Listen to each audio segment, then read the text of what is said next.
Welcome to The Topic, where we highlight Houston Community College, our students, our programs, and our reach into the community. I'm Todd Duplantis.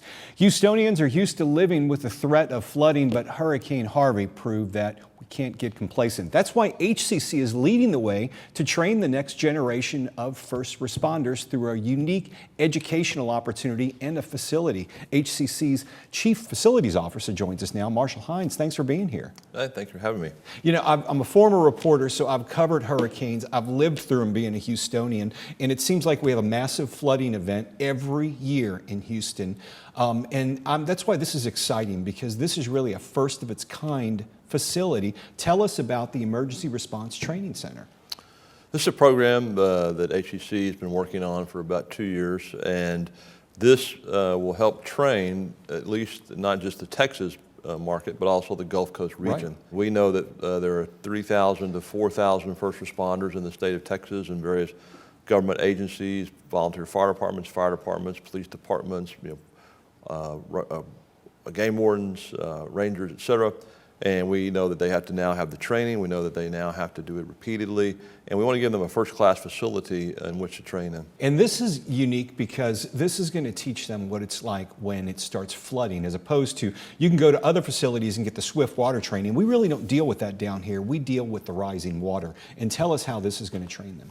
We actually assessed the types of facilities around the country and sent some folks out to visit them, looked at their models. A lot of them train in the Northeast, where the weather gets cold very quickly, so they're very limited use up on the Northeast coast. Then you have the types of facilities that use a natural resource such as a lake or a river, and depending on Mother Nature, if that river is high or low, they can or cannot get trained, or the lake is high or low. And then they have a problem with their equipment. They have equipment that gets broken or lost, and they have employees and trainees that get injured or get some types of illnesses. This facility will be chlorinated water. It will be a safe facility, but yet simulate all types of water rescues, both deep water, rising water, and also rushing water. And there'll be actually pieces of equipment in the water, from what I understand, possibly a home or possibly a car or a bus or things like that. The facility is currently designed, as we're working on the space program, is you do have cars that are trapped into like a river channel, and we can adjust the flow of that river. And it's a concrete line, again, very large swimming pool type facility, much better than we've seen across the country. And then the first responders can train in rescuing people out of those vehicles. There would be possibly a bus. We have a small downtown type facility, which would include a couple of homes, a couple of 2- or 3-story buildings.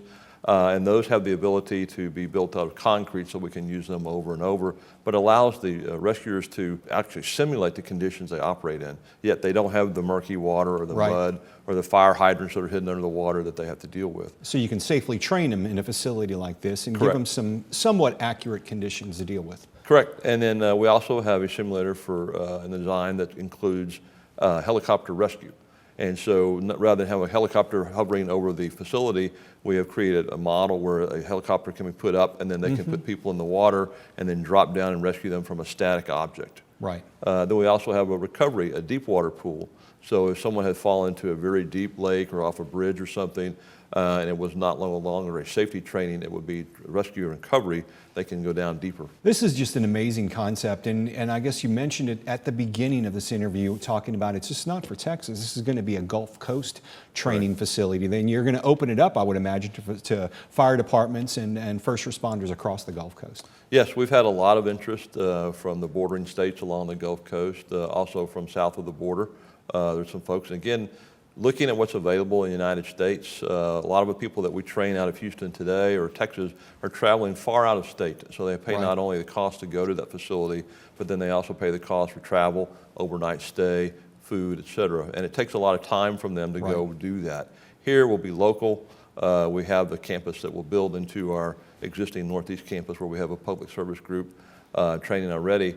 Amazing. Marshall Heins, thanks for joining us on The Topic to talk about this. If you'd like to know more about the Emergency Response Training Center, you can email Marshall at marshall.heins@hccs.edu. I'm Todd Duplantis for The Topic. I'll see you next time.